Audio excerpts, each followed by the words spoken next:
Silinmez hatire kalıp yadımda, ol yüreğimde olma yanında.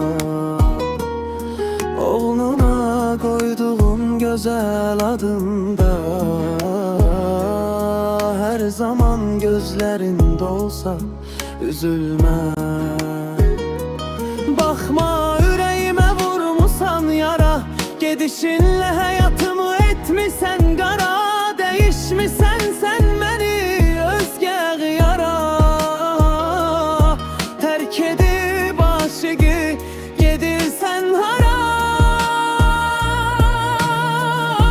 Ne baksa karşıma çıksa sevdim, oğlunun şeklini bir vaxt gördüm.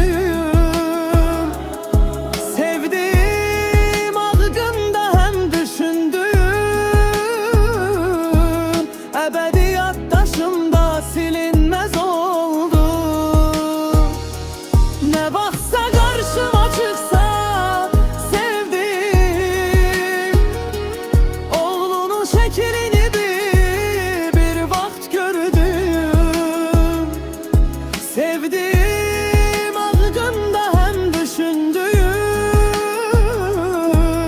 ebedi yaddaşımda silinmez oldu. Kırma sen hiç kesin seven yüreğini, yarim çık koyma sen arzu dileğini.